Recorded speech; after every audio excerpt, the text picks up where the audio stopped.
Good morning, friends. It's a prestigious opportunity to work under Dr. Lim and to present under Dr. Lim's conference about our work of an endoscopic journey, quite long. We started from 2016. It is an 8 long years journey, just 10 minutes to discuss about it. Today, my topic is PSLD, T-leaf tricks and pitfalls. What are the best ways to do it, and what is the difference between doing with a biportal and monoportal fusion? What are your expectations and what results you want to expect? So why endoscopic journey? We already discussed a lot about it. We'll discuss about operative steps, the current position of spine endoscopy, and personal experience. So of course, for any kind of MIS surgery, it is the smallest possible footprint. That is the outcome of in monoportal, the footprint is quite less than biportal. Minimal collateral damage, achieving a similar goal to that of open surgery, and of course better functional outcome, which is very much directly proportional to the amount of muscle damage. So what is collateral damage? Collateral damage is injuring paraspinal muscles, interspinous ligaments, supraspinatus ligaments, lamina, and the facets. They all affect the sagittal balance, and patients end up with instability. So these are the cadaveric cross-section of the patients, and these are the post-operative MRI for open surgeries for single level.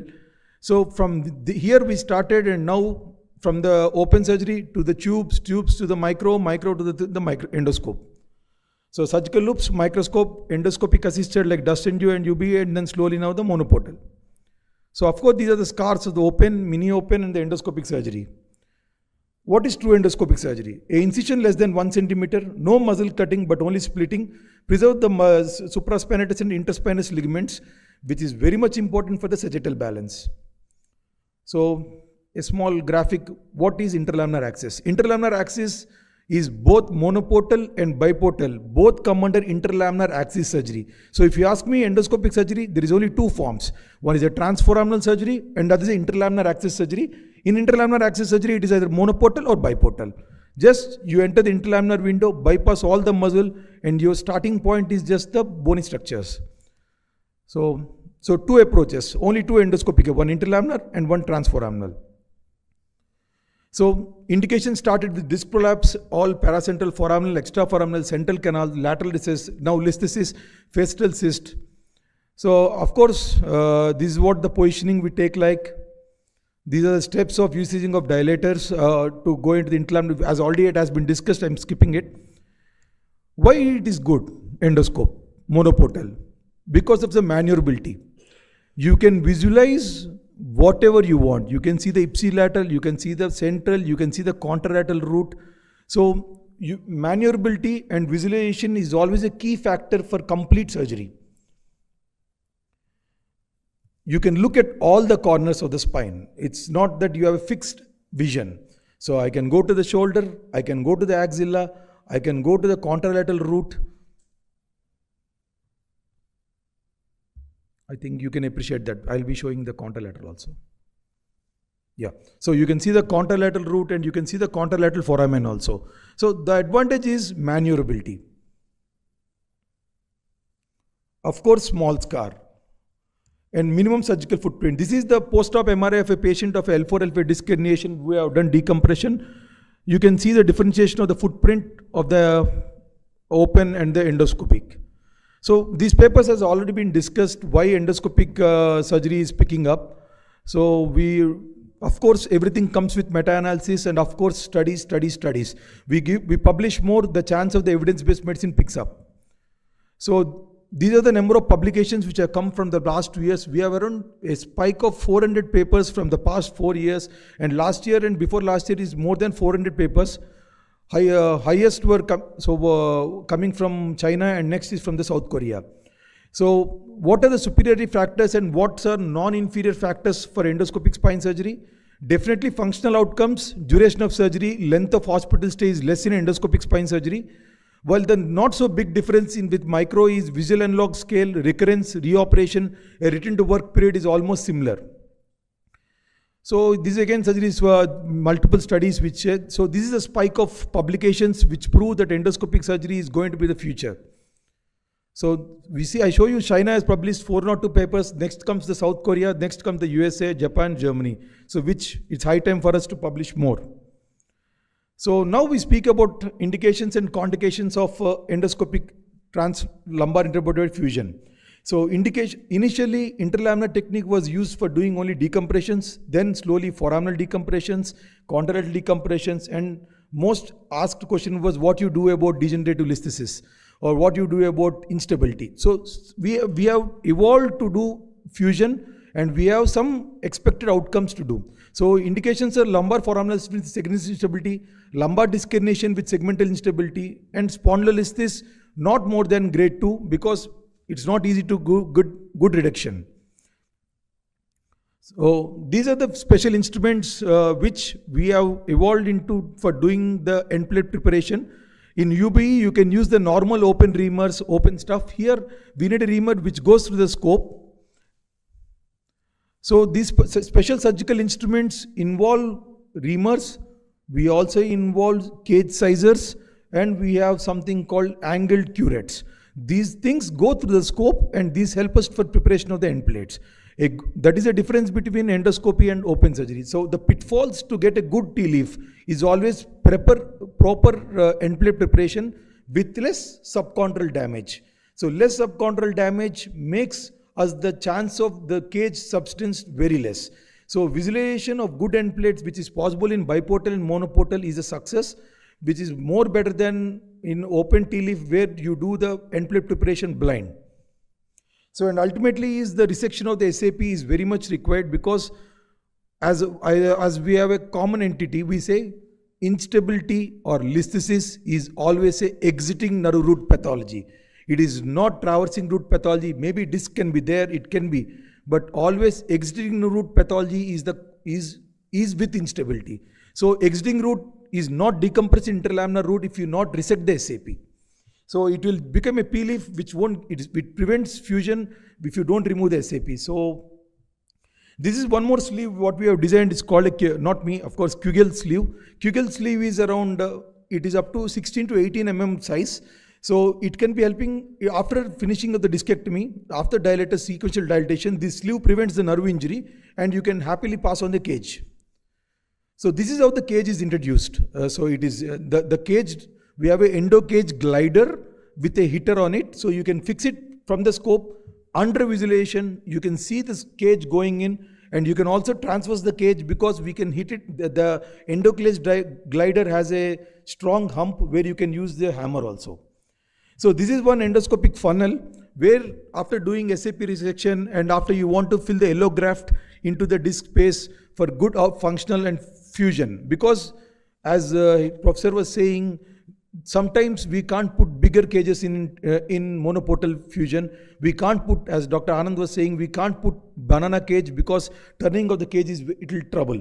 So these stuff we try to manage by filling with good bone graft and filling with a cage. So that is the extra edge we have here. So this is how the rasper goes in. This is a fluoroscopic image. It's a case of two-level fusion done 8 years back, and the patient developed adjacent segment degeneration with listhesis. So the L3, L4, I try to do fusion. So this is how, after staining the disc, you can just use the interlaminar reamers to do the end plates. This is a sawbone model, how we do the reaming. So this is the beauty of end plates, what we see. You can see the ALL, you can see how well we prepare the end plates. A good end plate preparation is always a good bed for fusion. So this is the case where already the patient has been undergone. So we have done again fusion for the next level.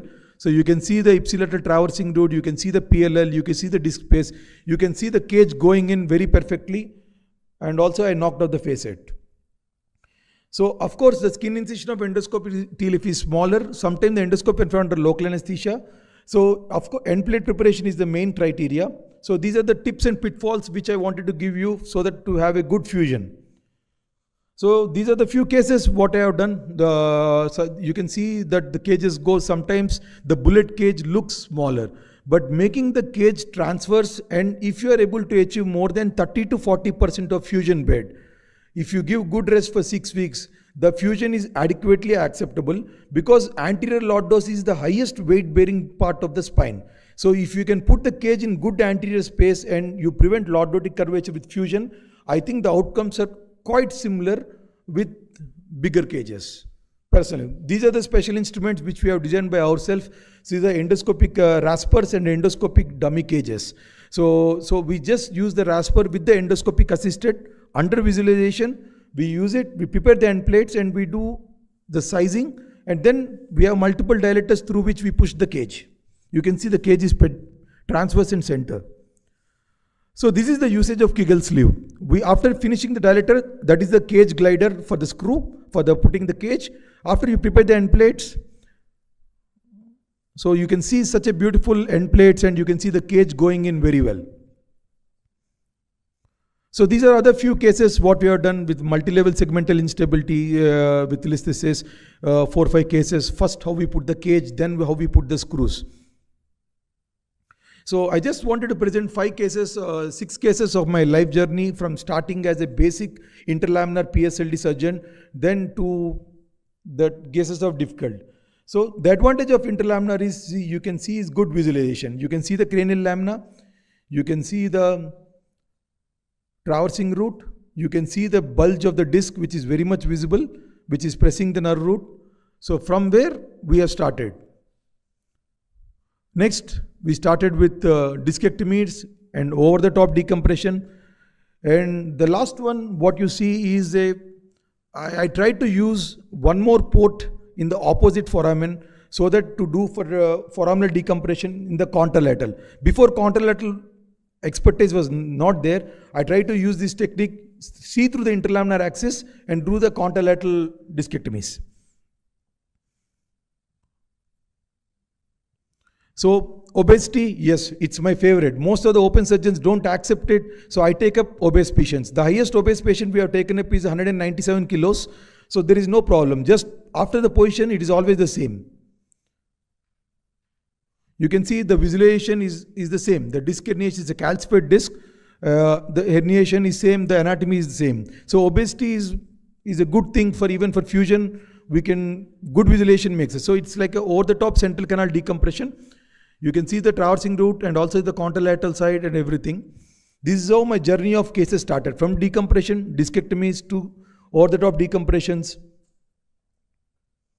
So this is the one more advantage. Before multi-level segmental, it was tough thing. Now we do something called jumping technique.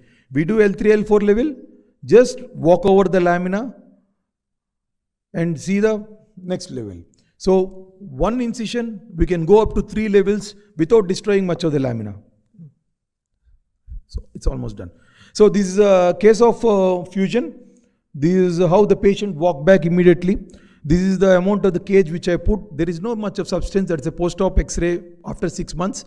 You can see beautifully the cage is pinceted below the traversing root and very much visible. It's a grade D spondylolisthesis. What I did was, I didn't show it. I did bilateral facectomy with 2 incisions. Then I started putting the screws, get good distraction and compression, then put the cage. So grade 3, which was a contraindication, yes, we have taken it up.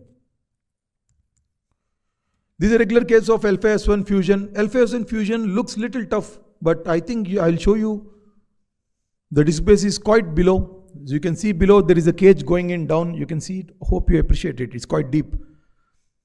And the patient walks back immediately.